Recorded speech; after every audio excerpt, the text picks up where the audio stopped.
The sound of my body hitting the floor at Christmas dinner wasn't the worst part. It was the silence that followed. 23 family members, and not one person helped me up, not even my mother. I'm Simona Cunningham, I'm 29 years old, and until that December night, I thought I knew what rock bottom looked like. Turns out, rock bottom has a basement, and it smells like my stepfather's cologne mixed with pine needles and betrayal. Before I continue, please hit that like button and drop a comment, letting me know where you're watching from and what time it is there. Thank you.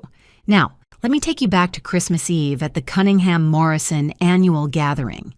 You know the type, matching sweaters that nobody actually wants to wear, enough food to feed a small army, and family drama simmering just below the surface like badly seasoned gravy. Frank had been my stepfather for 10 years, but that night he was in rare form. He'd been drinking his special vintage wine since noon, which I happen to know was just Trader Joe's finest poured into a fancy decanter. He kept making these little comments all evening about how I was sitting in premium real estate at the table, about how some people earn their place and others just inherit it. My cousin Jennifer kept shooting me looks that said, "What is his problem tonight?" Then, at exactly 7:47 p.m., I remember because I was staring at the grandfather clock to avoid eye contact, everything changed. The door burst open with that dramatic flair only Brittany could manage, my stepsister arriving 2 hours late, designer shopping bags in hand despite claiming bankruptcy last month. Frank's whole face lit up like she was the second coming. What happened next still plays in slow motion in my mind. Frank stood up, walked over to where I was sitting, the same seat I'd occupied for 29 years, the seat my late father used to call Simona's throne, and announced to everyone that his real daughter needed a proper place at the table. When I didn't move fast enough, he grabbed my chair while I was still in it and yanked. I tried to stand, got tangled in the tablecloth, and went down hard. My hip hit the hardwood floor, my dress ripped, and the cranberry sauce went flying. But the worst part? The silence. 23 people, including my own mother, just sat there like they were watching a dinner theater performance. My grandmother made this tiny gasp, the kind she usually reserves for when someone uses the wrong fork. Uncle Ted, bless his tacky heart, had his phone out and was recording everything, probably thinking it would be funny for his Facebook page. My mother's face had that frozen expression she'd perfected over the years, the one that said she saw nothing, heard nothing, and would say nothing. As I pulled myself up, cranberry sauce staining my grandmother's vintage dress, I heard Frank mutter something about how I should be grateful I was even invited. That's when I noticed it. His business phone, unlocked and face up on the kitchen counter. In my world of corporate compliance, we call that an opportunity. I left that night with my dignity in pieces, but something else intact. My father's old laptop hidden in my car, and photos of every single message on Frank's phone. He thought he'd pushed around a nobody. He was about to learn that sometimes the nobody knows everything. To understand why that push meant everything, you need to know what the previous 10 years looked like. Frank Morrison entered our lives like a knight in shining armor. If armor came from Men's Warehouse and knights drove leased BMWs they couldn't quite afford. My mother had been widowed for 2 years when Frank appeared at our church's Widows and Widowers group. Looking back, him being there was like a wolf attending a sheep support group. He zeroed in on my mother faster than Brittany goes through credit cards. The favoritism started small. Brittany got a car for her 18th birthday, a brand new Honda. When I turned 18, Frank got me a bus pass and a lecture about self-sufficiency. I actually laughed at the time, thinking he was building character. The joke was on me. College was where things got interesting. My father had set up education funds for me before he died. I'd seen the statements when I was younger. But when I went to access them, mysteriously depleted. Market volatility, Frank explained, while somehow finding $60,000 for Brittany's art degree at a private college. She dropped out junior year to become an influencer. Her Instagram has 247 followers, half of them bots. My mother transformed during those years, too. She went from the woman who ran charity galas and commanded respect to Frank's personal echo. Whatever Frank thinks is best became her catchphrase, like she was a pull-string doll programmed with 5 responses. The real knife twist? The family business my father built from nothing, a small but profitable logistics company, was now under Frank's control. He'd convinced my mother to make him CEO while she was still grieving. I watched him parade around my father's office, using his golf clubs, sitting in his chair like he'd earned any of it. But here's what Frank didn't know. I'd been watching more than he realized. 3 years into their marriage, I'd found discrepancies in the company books during a family dinner where he'd left his laptop open. 5 years in, I noticed property transfers that didn't make sense. 7 years in, I started keeping copies of everything. Thanksgiving last year, my grandmother pulled me aside in the kitchen. She pressed something into my hand, a USB drive. "Your father's old laptop," she whispered. "The one from the garage? Don't let Frank know you have it. There are things on there, things he should have told you before he died." Then she went back to basting the turkey like she hadn't just handed me a potential bomb. Frank got bolder as Brittany failed at job after job. First, she was going to be a fashion designer, then a party planner, then a life coach, which was rich, considering she couldn't manage her own life. Each failure cost thousands. And guess where that money came from? The company my father built. The pattern was so clear you could set your watch by it. Brittany would fail. Frank would rage about ungrateful millennials, then somehow find money to fund her next disaster. Meanwhile, I was working 60-hour weeks in corporate compliance, taking night classes for my CPA, and still hearing about how Brittany was the future of the family. Christmas night, I sat in my apartment with ice on my hip and fire in my heart. The champagne I'd brought for the family toast sat unopened on my counter. Turns out humiliation pairs better with coffee and rage. I pulled out my father's old laptop, the one I'd hidden in my closet for a year, too scared to open it, too scared of what I might or might not find. The USB drive my grandmother had given me felt heavy in my hand. Tonight felt like the right time to finally look. The password was my birthday. My father was brilliant but terrible with passwords. What loaded up made my hands shake. Email archives going back 15 years. Folders labeled insurance, will for Simona, and one that made my stomach drop, if something happens. The first discovery hit like ice water. My father's will, the real one, had specific protections I'd never seen. The family business was supposed to be held in trust until I turned 30, with mandatory distributions starting at 25. The house was never supposed to be put in Frank's name. There were safeguards, provisions, clauses that protected everything. So where was this will during probate? I grabbed Frank's phone photos from earlier. Thank God for his narcissism requiring a 15-minute photo shoot with the ham. His text messages told a story better than any Netflix drama. Brittany owed money to people with names like Big Tony and Vegas Mike. The numbers made my eyes water. $200,000, maybe more. Frank had been juggling creditors like a circus act. Then I found the mother lode. Messages between Frank and someone named Carl about restructuring the company assets, moving inventory offshore, setting up shell companies, using the family business as collateral for loans that were funding Brittany's lifestyle. In my line of work, we have a word for this: fraud. My phone buzzed. The family WhatsApp group was going insane. Uncle Ted's video of my fall had been posted with crying, laughing emojis, but the responses weren't what he expected. Cousin Jennifer wrote, "Ted, what the hell is wrong with you?" Aunt Martha added, "This is disgusting." My phone rang. It was Jennifer. She told me something that made everything click. She'd been doing paralegal work for a firm handling foreclosures, and she'd seen our mother's house on a preliminary list. Frank had taken out 3 mortgages without telling anyone. The house my father built with his own hands was about to be lost to pay for Brittany's failed boutique, her failed food truck, her failed everything. I opened my laptop and started typing. Every email I wrote was scheduled to send at 3 a.m. to Frank's business partners, to the IRS tip line, to the state attorney general's office, to Brittany's creditors with Frank's actual financial statements attached, to my mother with the real will. Each email was perfect. professional, and devastating. 10 years of compliance training was about to pay off in ways my company never imagined. I included Uncle Ted's video in several of them. Let them see exactly who Frank Morrison really was. I woke up at 5:58 a.m. on Christmas morning, 2 minutes before my alarm. I made coffee, sat in my father's old reading chair, and waited. At exactly 6:23 a.m., Frank's world began to explode. The first call came from Carl, his business partner. I could hear Frank's phone ringing from my apartment.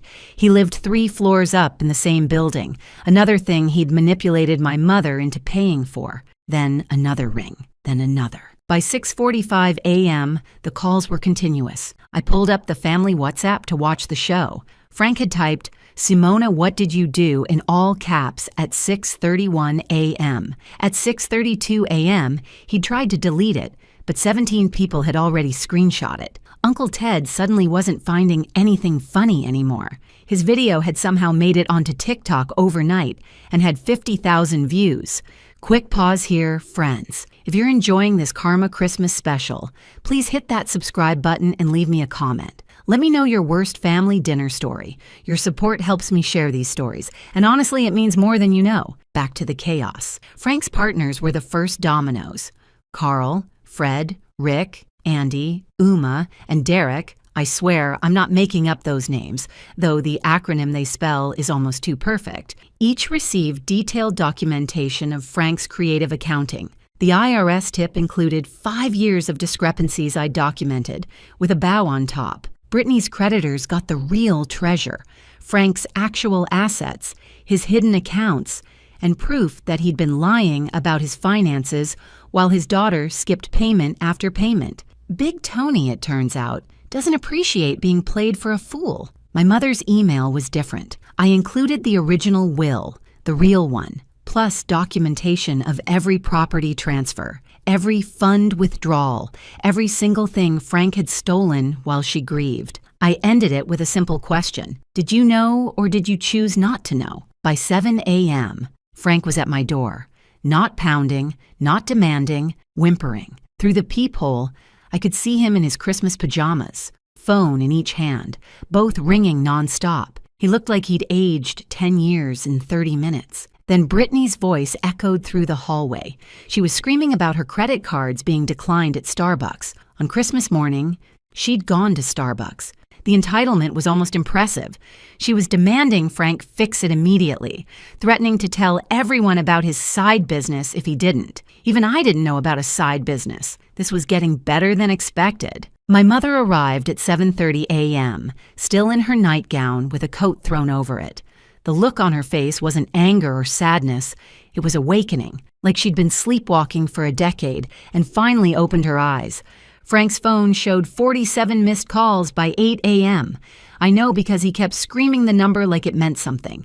Lawyers, creditors, partners, investigators, even Brittany's art school, calling about fraudulent loan applications. Each ring was a nail in the coffin he'd built himself. The family chat had evolved from confusion to commentary. Cousin Jennifer posted, "Karma's working overtime this Christmas." Grandmother simply wrote, "Finally." My mother hadn't said a word online, but she'd been reading every message, seeing every piece of evidence I'd shared. By 9 a.m., 3 news vans were outside our building. Turns out Uncle Ted's video hadn't just gone viral on TikTok. Someone had tagged it, "Evil Stepdad Gets Exposed," and it was trending. Frank pushing me at dinner was playing on loop across social media, each share adding another crack to his reputation. 3 days after Christmas, just when I thought Frank was down for the count, he pulled what I call the reverse victim shuffle, a move so audacious I almost admired it. Almost. I was sitting in my apartment going through the growing pile of legal documents when my doorbell rang at 7 a.m. Not Frank's desperate knocking this time. This was professional. The man at my door looked like a lawyer from Central Casting. Silver hair, expensive suit, and a smile that probably cost more than my car. His name was Richard Steinberg, and he handed me papers with the kind of flourish usually reserved for magicians pulling rabbits from hats. Except this rabbit had teeth. Frank was suing me for $2 million for corporate espionage, defamation, and something called intentional infliction of emotional distress. That last one made me laugh out loud, which probably wasn't the reaction Richard expected. Turns out, Frank had called in a favor from his golf buddy. You know, the one who always cheated at the 9th hole. Richard Steinberg wasn't just any lawyer. He was the guy who'd gotten 3 CEOs off on technicalities. His retainer alone cost more than Frank had, but apparently he was working on contingency, betting on a big payout. The counterattack was actually clever. Frank claimed I'd used my position in corporate compliance to steal trade secrets, that I'd violated confidentiality agreements, and that my malicious prosecution had cost him millions in lost business. He'd even found 2 former co-workers of mine, Kelly and Marcus, both fired for expense fraud, who were willing to swear I'd bragged about taking down my stepfather. But the real shock came at noon. Brittany showed up at my door with a camera crew, not news media. She'd hired a documentary filmmaker, a guy named Chad with a YouTube channel, to film her story of being victimized by a jealous stepsister. She stood in my hallway, fake crying about how I'd always resented her success,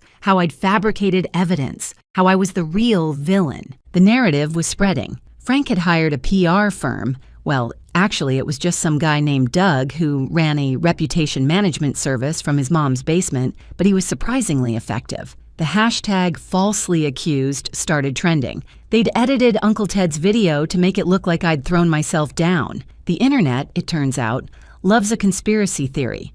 By day 4, I was getting death threats from strangers who'd decided I was an evil stepdaughter trying to destroy a hardworking family man. My company put me on administrative leave pending investigation. My neighbor started a rumor that I was mentally unstable. Even some family members started questioning. Maybe Frank had a point? Maybe I'd gone too far? The worst moment came when my mother called, doubt creeping into her voice. "Simona," she said quietly, "Frank's lawyer showed me documents. They look real. Did you plant evidence?" The fact that she could even ask that question after everything felt like being pushed all over again. Frank went on local morning television, the kind of show that usually covers lost dogs and bake sales. He wore his best suit and what I call his wounded deer expression. He talked about raising me like his own daughter, about the pain of being betrayed, about just wanting our family back together. The host, who'd clearly never fact-checked anything in her life, nodded sympathetically. Meanwhile, Richard Steinberg was good, really good. He'd found a technicality in how I'd accessed Frank's phone. Apparently, looking at an unlocked phone could be considered unauthorized access to electronic devices. He'd turned my documentation into evidence of an obsessive vendetta. He'd even suggested I'd manipulated my elderly grandmother into participating in my scheme. The hearing was set for December 30th. The judge, Harold Feinstein, was known for favoring dramatic reversals. Frank's team had momentum, media sympathy, and a narrative that was starting to stick. That night, I sat with my father's laptop, wondering if I'd played my cards too early, if Frank was about to flip the entire table. December 29th, the day before the hearing, everything changed again. But this time, Frank's carefully constructed counter-narrative collapsed like a house of cards in a hurricane. It started with Doug, the reputation management expert. Turns out, running a PR campaign from your mom's basement has limitations. Specifically, your mom. Doug's mother, Barbara, recognized Frank from her book club. Not her current book club, the one from 15 years ago in Phoenix, where Frank had gone by the name Francis Morrison Walsh and had scammed 6 widows out of their savings before disappearing. Barbara didn't just call the police. She called her entire network of book clubs across 3 states. By noon, 14 different women had come forward with stories about Frank. Different names, same scam. The wounded family man persona evaporated faster than Brittany's modeling career. Then Kelly and Marcus, my former co-workers who'd agreed to testify against me, had a sudden attack of conscience, prompted by the FBI showing up at their doors. Turns out, lying in a federal investigation is still illegal, even if a fancy lawyer asks you to do it. They flipped faster than pancakes at IHOP, admitting Frank had paid them each $5,000 to lie. But the real bombshell came from an unexpected source. Richard Steinberg's paralegal, a quiet woman named Dorothy who'd been taking notes in every meeting. She'd been recording everything. Legally, since our state is a one-party consent state. Frank, not knowing this, had been extremely candid about fabricating evidence, bribing witnesses, and his plans to flee to Costa Rica once he got the settlement money. Dorothy didn't just quit. She marched into the DA's office with 6 hours of recordings, color-coded transcripts, and what she called her conscience folder. Every dirty trick Richard and Frank had planned. Turns out Dorothy's daughter had been scammed by a stepfather, too. She'd been waiting for exactly this moment. The documentary filmmaker Chad, who'd been following Brittany around, accidentally became the hero we didn't know we needed. He'd been live streaming a lot of his footage, thinking it would build buzz. What it actually did was capture Brittany admitting on camera that she knew her father was guilty. But who cares? We need the money. She also mentioned the side business again. Apparently, Frank had been selling fake luxury goods online, using the company warehouse for storage. By evening, Frank was at my door again, not with lawyers or cameras, but alone, desperate, and somehow even more pathetic than before. He actually tried to play the family card. "We can work this out between us, we're family." I recorded the entire conversation on my phone, including the part where he offered me $50,000 to drop everything, then $100,000, then finally, "Whatever you want, just name your price." My mother arrived while Frank was still begging. She'd spent the day with grandmother, going through old photos, old documents, and apparently old recordings. Turns out my father had suspected Frank was a con artist before he died.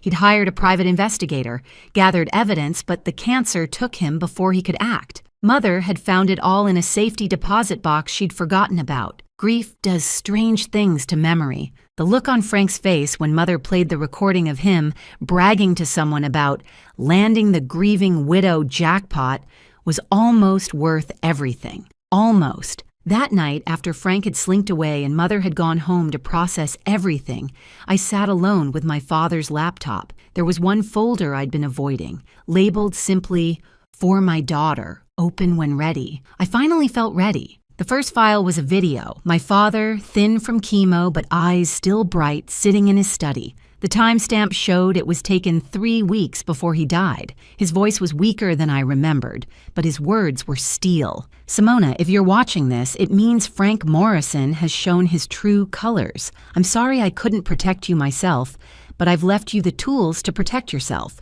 He held up a folder. Everything in here is backed up in 3 places: the laptop, a safety deposit box at First National, and with my attorney, Mitchell Reeves, in Denver.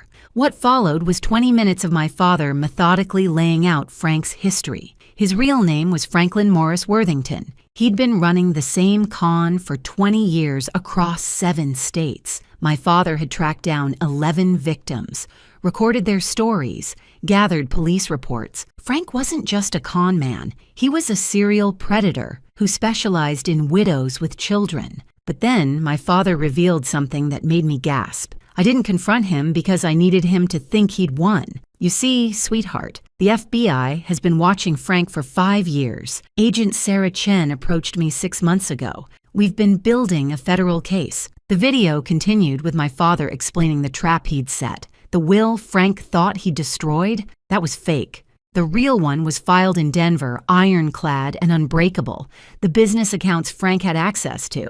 Honeypots with trackers on every transaction. Even the house. It was in an irrevocable trust that would activate on my 30th birthday or upon evidence of Frank's fraud, whichever came first. "I knew I wouldn't be there to activate it," my father said, tears in his eyes, "but I knew my daughter would be strong enough to finish what I started." The next file was labeled Sarah Chen, FBI contact. I dialed the number with shaking hands. She answered on the second ring, like she'd been waiting for years. "Miss Cunningham?" I was wondering when you'd call.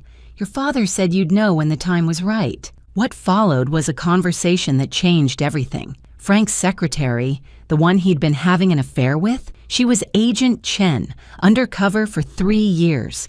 She hadn't been having an affair. She'd been documenting everything. The side business selling fake goods. It connected to an international fraud ring the FBI had been tracking for a decade. We were waiting for Frank to make his big move, Agent Chen explained.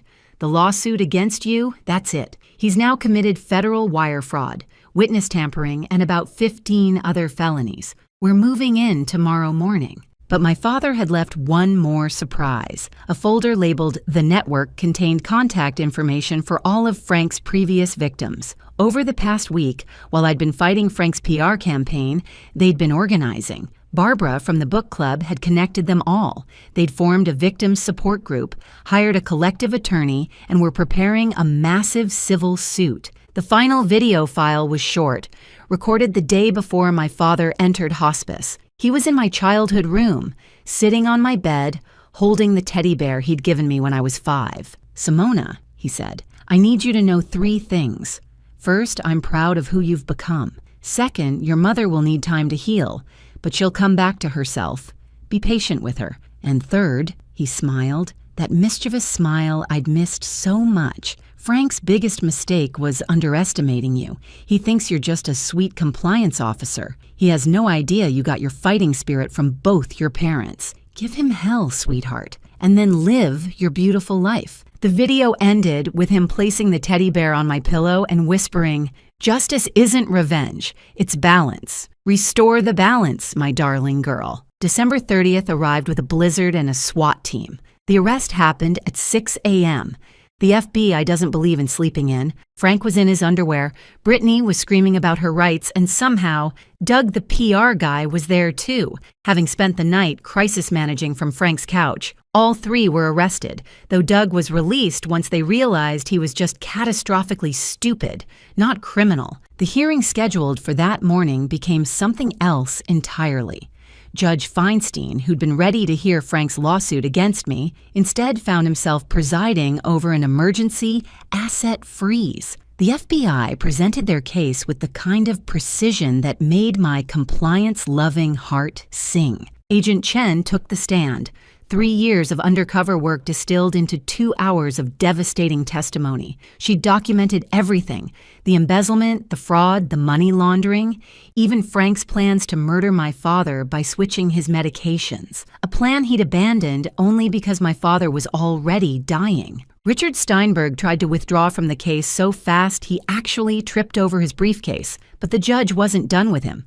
Turns out Dorothy the paralegal had recorded Richard knowingly suborning perjury. His law license was suspended before lunch. The victims' network appeared like an avenging army of pearls and sensible shoes. 14 women, all over 60, all telling the same story with different names and dates. Frank had stolen over $3 million over 20 years. The civil suits alone would destroy him, but the criminal charges were what really mattered. The IRS agent who testified actually smiled while reading the charges: tax evasion, tax fraud, filing false returns. The list went on for 20 minutes. Frank owed $1.4 million in back taxes, but with penalties and interest, it was closer to $3 million. They'd frozen everything, even the quarters in his car's cup holder. My mother took the stand to validate the trust documents. She was composed, clear, and when asked about Frank's character, she simply said, I was grieving. He was hunting. The entire courtroom went silent. But the moment that broke Frank completely was when Brittany took the stand for the prosecution. Faced with her own charges, she'd flipped faster than her failed businesses. She detailed every scam, every lie, every crime she'd witnessed. She even produced recordings she'd made of Frank, insurance for when he inevitably turned on her. The scorpion had stung itself. The federal prosecutor, a woman named Jessica Torres, who looked like she ate defense attorneys for breakfast, laid out the full scope. This wasn't just fraud, it was racketeering. Frank hadn't acted alone. He was part of a network that targeted widows across the country. The fake luxury goods were funding terrorism. The money laundering went through 6 countries. Frank wasn't just facing jail time, he was facing the kind of jail time usually reserved for mob bosses. By the end of the day, Frank had been denied bail as a flight risk. His passport had already been flagged when he'd tried to book a ticket to Costa Rica that morning. Every asset was frozen, every avenue of escape blocked. The man who'd pushed me down was now falling, and unlike me, no one was going to help him up. New Year's Eve arrived with champagne and vindication. The family gathering was at grandmother's house this time. She'd declared the old venue tainted by Frank's presence, and nobody argued with grandmother when she used that tone.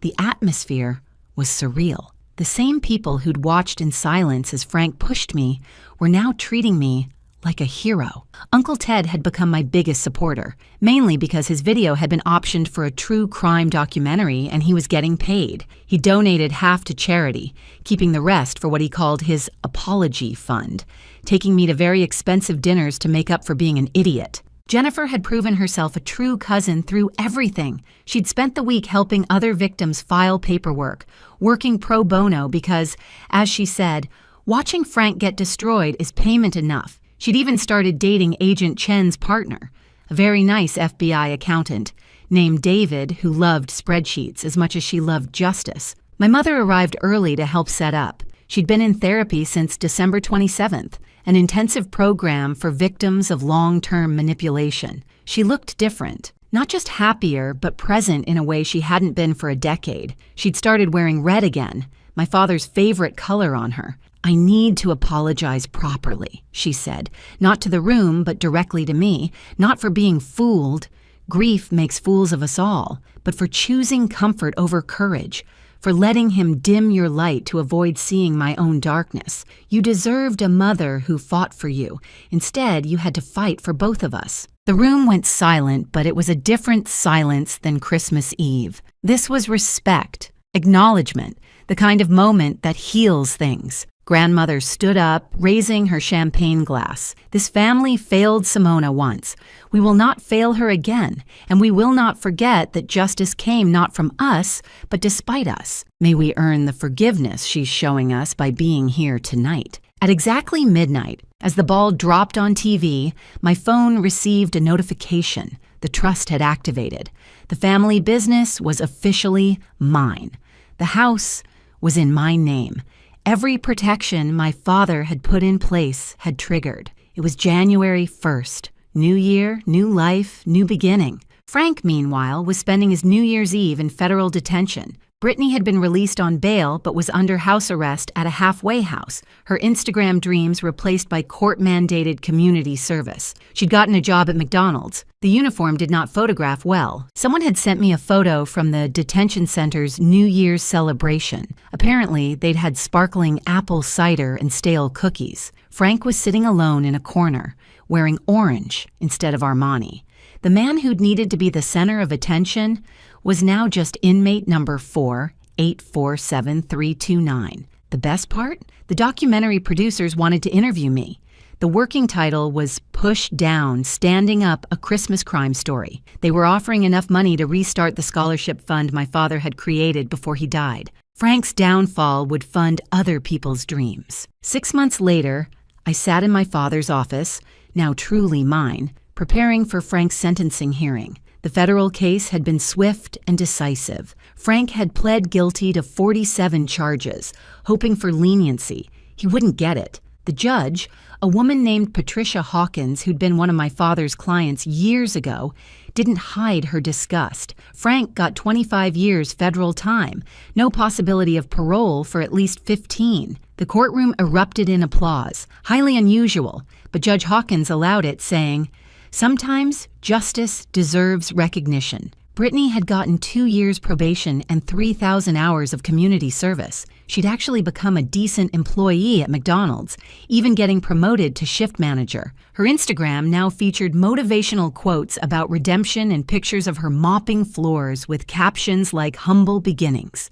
character development at last. The family business had not just recovered, but thrived. The employees, freed from Frank's toxic management, had increased productivity by 40%. We'd won back contracts Frank had lost, gained new ones from the publicity, and I'd instituted profit sharing that made everyone invested in our success. My mother had sold the tainted family home and bought a smaller place near the beach. She'd started dating my father's old friend, Mitchell, the lawyer from Denver who'd kept the real will safe. He was nothing like Frank. Quiet, kind, and he asked me for permission before proposing. I gave it gladly. The Victims Network had become a formal nonprofit, helping widows recognize and escape predatory relationships. Barbara from the book club was its president, and they'd already helped dozens of women. They'd named it the Simona Foundation, which made me cry every time I saw the letterhead. Agent Chen, Sarah, as I now called her, had become a friend.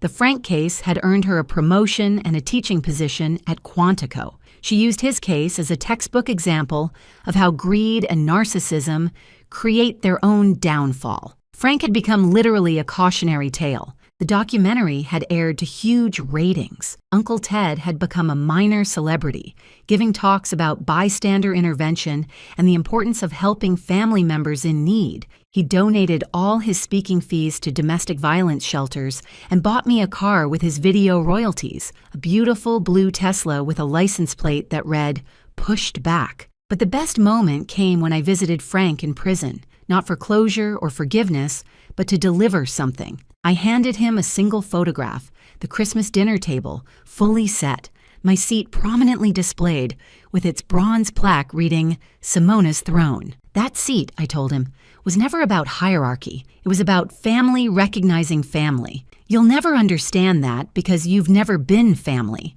You were just a parasite who mistook patience for weakness. He tried to respond, but I was already walking away. The guards later told me he'd stared at that photo for hours, finally understanding that his one push had cost him everything while giving me back everything he'd tried to steal. A year after that Christmas push, we gathered again for the holidays. The table was full, fuller than before, actually. Sarah Chen came, as did several women from the Victims Network who had nowhere else to go. Mitchell was there, nervously practicing his toast as my mother's new husband. Even Brittany had been invited, though she chose to volunteer at a homeless shelter instead, sending a genuinely heartfelt card. Grandmother, now 86 and sharper than ever, raised her glass for a toast. Last year, we learned that silence in the face of injustice makes us complicit. This year, we've learned that redemption is possible for those who seek it, and justice, while sometimes delayed, is worth fighting for. As everyone clinked glasses, I thought about my father's words. Justice isn't revenge. It's balance. The balance had been restored. Frank had pushed me down in front of 23 silent witnesses. He was now falling for 25 years in front of the entire world. And this time, nobody was silent about what he deserved. They say you should be careful who you push down. They might know how to get back up. But Frank learned a harder lesson. Be careful who you push down at Christmas dinner. They might have a dead father who planned for this exact moment, an FBI agent for a pretend mistress, and a grandmother who's been documenting your crimes while pretending to be confused about her iPhone. The price of one push, everything Frank had schemed for, stolen, and built on lies, came crashing down from a single moment of cruelty. He'd thought he was pushing down a weak stepdaughter. Instead, he'd pushed the first domino in his own destruction. Thank you for listening to my story. Don't forget to subscribe. A new story is coming tomorrow.